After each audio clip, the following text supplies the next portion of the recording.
Hello everyone, hope you're doing great. This is Nilufar here with you today with the second episode of Job Review. Job Review is where we dive deep into the world of different equipments, concepts, and books all related to coffee and review them from another point of view. We aim to make this series as detailed and at the same time as simple as possible. So whether you're a coffee lover, a barista, or a researcher, you can benefit from the content. And I also want this series to be collaborative, so you can feel free to contact us via whichever way you're comfortable with, because I would love to hear about your thoughts. So, how does a cup's design affect on our sensory perception? Well, in this episode, we will look at different sensory and aroma cups and discuss their different characteristics, such as their shape, color, material, heat capacity, or even the feeling that you get when you hold the cup in your hand. And we will also talk about multisensory based on the design of the cup, which consists of three factors: the shape, the material, and the color. And I'm going to talk about the shape and material in a more detailed way, or the way that these three factors are affecting on our different senses and in the end, our perception of the coffee. So, brew a cup of coffee and review with me.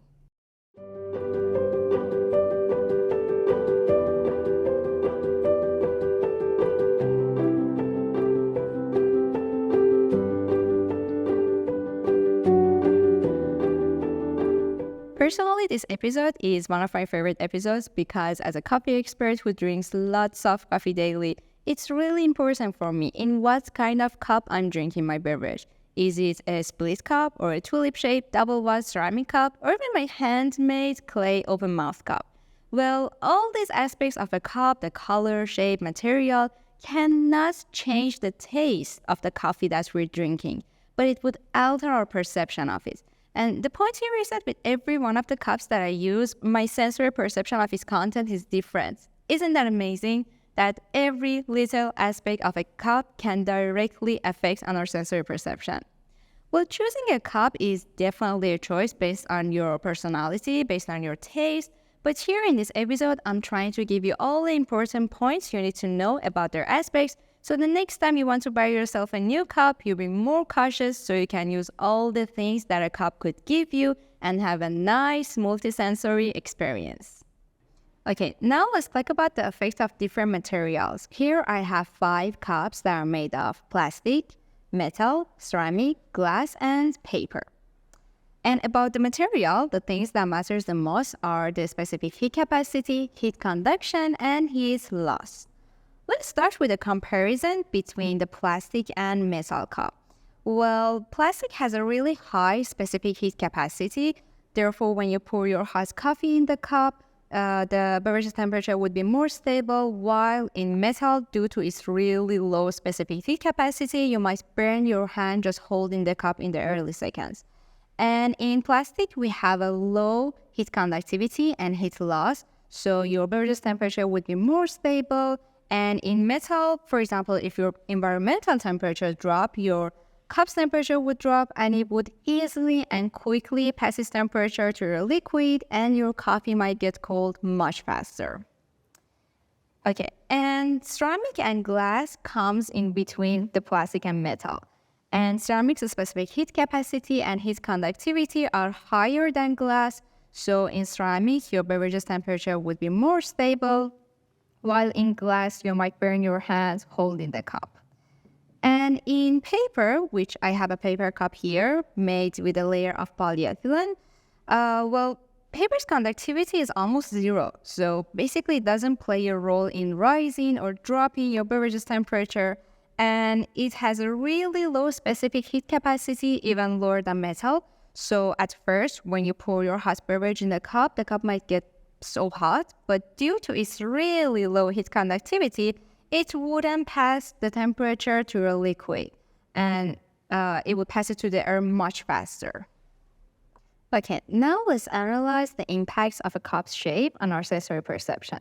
Here I have 3 cups: the Origami Sensory Flavor Cup, Bellows Joy Double-Walled Ceramic Mug, and a single-wall cup made from glass. Let's start with Origami's cup. It's a single-walled cup made from porcelain, And the split shape of the cup is designed in a way that when you're drinking from the cup, it covers your nose fully so you can easily perceive the aromatic compounds. The bulge of the body maximizes the aroma and enhances your coffee sweetness and acidity, and the closed mouth traps the aroma inside the cup. And the shape and the thickness of the rim is designed in a way that when you're drinking, the liquid flows from the tip to the center and then the entire surface of your palate. And the cup comes in two different colors, the white one and the pink version. And I have the Sakura pink version here. And the pink one would alter your coffee sweetness and fruity characters. And the cup is about 320, 330 grams, so it's lightweighted. You can just easily hold the cup for minutes without getting your hand tired.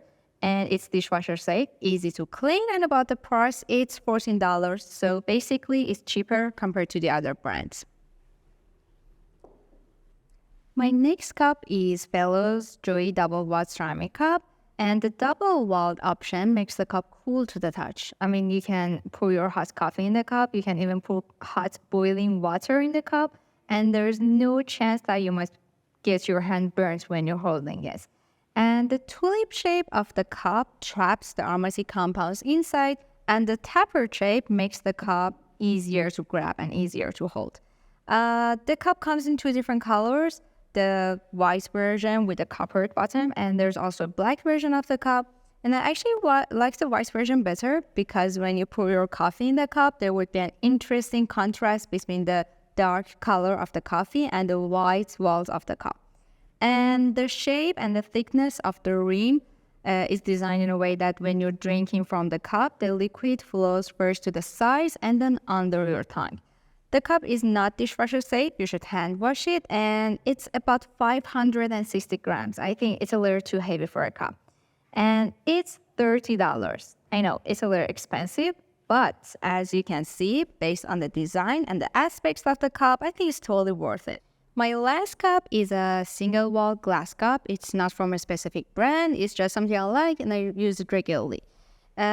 It has a barrel shape with longer head space, so it would trap more aromatic compounds inside the cup. And the thickness of the rim is less than flow, so I feel really comfortable when it touches my lips. And when I'm drinking from it, the liquid flows to the entire surface of my palate. And due to glass's transparency, when you pour your coffee in it, you can see its color. And if you swirl it, the beautiful twirls of the liquid.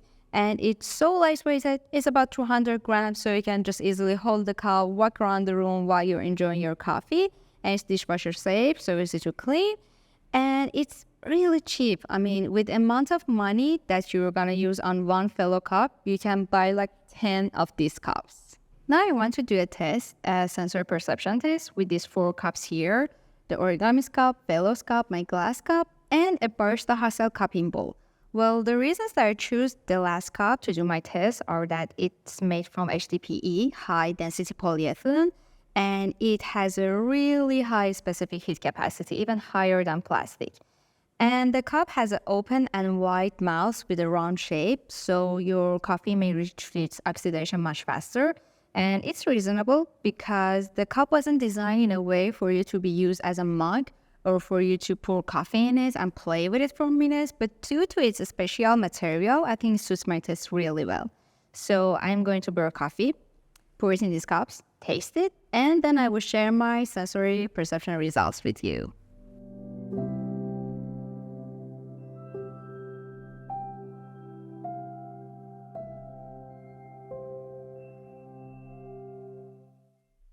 Well, in this cup, I perceive less aroma compared to the other cups, and the acidity of my coffee was really bold for me.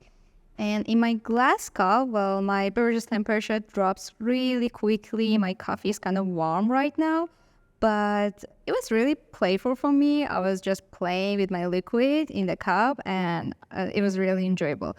But I could perceive more aromatic compounds in this cup. And the Fellows cup kind of makes me anxious because, well, the cup was too heavy for me. I wasn't really comfortable holding the cup, and when I was drinking from it, the liquid just rushes through my mouth. But the aroma in this cup was really, really maximized compared to the other cups. The aromatic compounds was... I could easily perceive the aromatic compounds, and my coffee is still warm. It's really warm due to, well, the double watt option and the material of the cup. And in the origami, well, first of all, the material is kind of silky and it feels good under my skin when I'm touching it. It's really easy to hold. And when I'm drinking from it, I could easily perceive the fruity characters of my coffee and the taste balance. My coffee seems really harmonic in this cup. And when I'm drinking from it, the liquid smoothly and slowly just comes from the tip of my tongue to the entire surface of my tongue.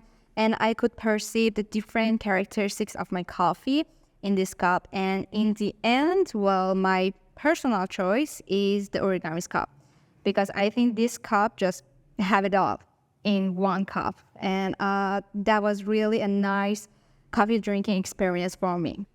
Multisensory evaluation in coffee refers to the integration of multiple sensory modalities, such as taste, smell, touch, sound, and sight, to assess and understand the sensory qualities of coffee in a more holistic manner. In multisensory, instead of focusing on one sense alone, multiple senses work together to shape our overall perception and experience. And it's not only in coffee. We're using multisensory in our daily life, like you, for example. You're using two of your senses at the same time right now. You're seeing me, so you're using your vision, and you're hearing my sound, so you're using your auditory. In the context of coffee sensory evaluation, cross-modal effects can have a significant impact on how we perceive and experience the sensory qualities of coffee. And that's it. I hope you enjoyed the video. In this episode, I try to explain to you the concept of multisensory and the important role of cups. So the next time you want to drink coffee, you would be more cautious, you will be more aware of your circumstances, of your environment, and you would pay more attention to your senses so you can have more control on the coffee that you're drinking. And as usual, if you have any thoughts, I would be happy if you write them in the comments below. I would read them, we will discuss them. Job review is going to cover the equipments, concepts, and books in the specialty coffee field and aims to make you more familiar with this trilogy. So wait for our next review.